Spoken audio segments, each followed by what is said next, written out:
آتا رہا بقول استغنا کی تصویر قوم کا ہمنامہ اس کی جد و جہد کا عنوان کہلاتا رہا حادثوں کی یا دوسرے موجود سے ہو کر بے نیاز نقشۂ قربانی و ایثار دکھاتا رہا واقعہ یہ ہے کہ شمع عشق کا پروانہ تھا خواجہ گور و مکہ کے نام کا دیوانہ تھا حضرات گرامی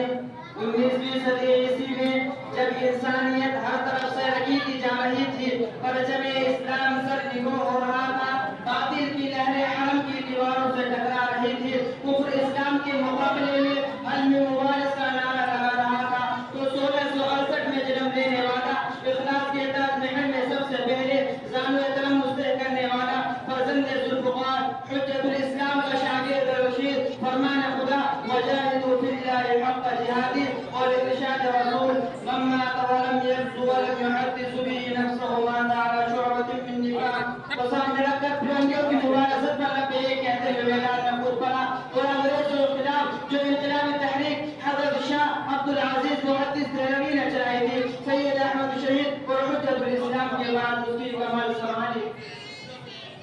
حاضرین مجلس حضرت شیخ الہند نے جہاں مسلک درس و تدریس کی زینت بن کر سینکڑوں محدثین مفکرین ہزاروں فقہاء متکلمین اور بے شمار خطباء اور واعظین کو پیدا کیا وہی اللہ تعالیٰ سرفروش اور مجاہدین کو تیار کیا تحریک شیخ الہند کے سردار مولانا عبید اللہ سندھی ہجرت کعبہ کے بارے میں لکھتے ہیں کہ کعبہ جا کر مجھے معلوم ہوا کہ حضرت شیخ الہند قدس سرہ جس جماعت کے نمائندے تھے اس کی 50 سال محنتوں کا حاصل میرے سامنے غیر منظم شکل میں تعمیل حکم کے لیے تیار ہے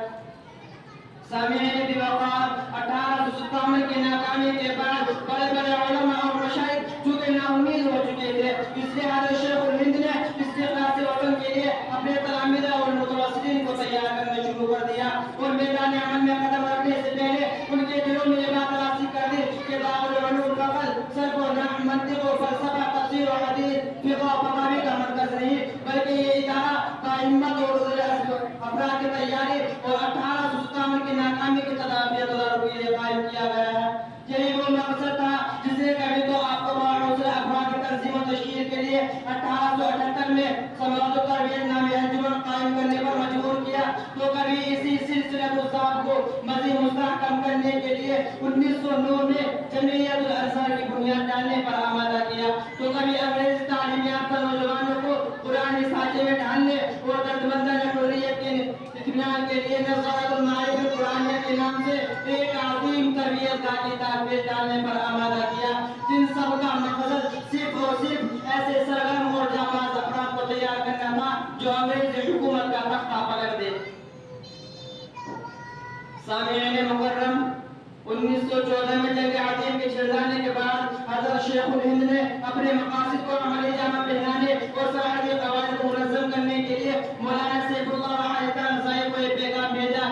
کہ مجاہدین کی کمان سنبھال کر انگریزوں کے خلاف میدان میں آ جائے اس پیغام کا بھیجنا تھا کہ عشق بلا فیصلہ و قافلہ سخت جہاں انگریزوں سے ٹکرا گیا اور لاشوں کے ڈھیر لگا دیے لیکن اسلحے کی قلت اور انگریزوں کے پروپیگنڈے کو حل کرنے کے لیے ان مجاہدین اسلام نے اپنے محبوب قائد حضرت شیخ الہند سے تشریف آور کی درخواست کی مگر چونکہ یہ وقت حضرت شیخ الہند کے لیے بڑا نازک تھا اس لیے اس مدبر وقت نے قیادت و سیادت کے لیے تحریک کے نوک پلک سے واقف مولانا عبید اللہ سندھی کو روانہ کر کے متحصیل مقصد کے لیے احتیاط کر اپنے سفر باندھا حضرت شیخ الہند نے اپنے مقاصد کو عملی جامہ پہنایا حضرت شیخ اپنے مقصد کو برقرار لانے کے لیے کبھی تو مکہ المکرمہ کے گورنر غالب پاشا سے ملاقات کرتے ہیں تو کبھی مدینہ المنورہ کے گورنر بصری پاشا کے یہاں حاضر دیتے ہیں تو کبھی وزیر جنگ احمد پاشا سے مسائل مہمت پر گفتگو کرتے ہیں تو کبھی جمال پاشا کو حالات ہند سے آگاہ کر کے تعاون کی اپیل کرتے ہیں بالآخر آپ کے بعد پیمائی اور سارا خبر دل لے آئی اور آپ نے بھرپور حمایت کا پروانہ اور جنگ کی پوری ترتیب لکھ کر کابل کو روانہ کر دی لیکن افسوس کے تقدیر کے پائے سنگی کو چھو نہ سکی تدبیر اور متعینہ وقت 19 فروری 1917 سے قبل ہراس پاش ہو گیا جس کا سبب یہ تھا کہ حضرت شیخ الہند کے نام مولانا عبید اللہ سندھی کا ریشم رومال پر لکھا ہوا خط انگریزوں کے ہاتھ لگ گیا سامعین مکرم اس خط کا ہاتھ لگنا تھا کہ پورے انگریزی سلطنت پھیل گئی اپنے زیر سایہ مملکت میں آفتاب کا غروب نہ ہونے پر فخر کرنے والی قوم یہ کہنے پر مجبور ہو گئی کہ اس تحریک پر عمل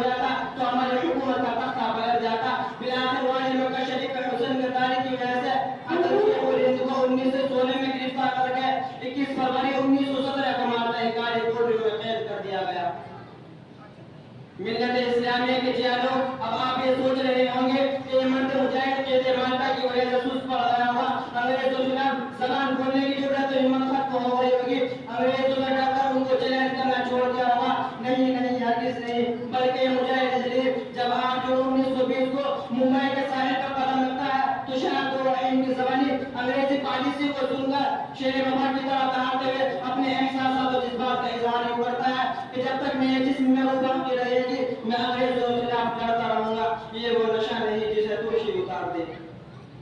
الغرض سے جوش و جذبہ لے کر یہ مرد مجاہد 30 نومبر 1920 کو عالم فانی کی طرف کوچ کر گیا اور جاتے جاتے دنیا کو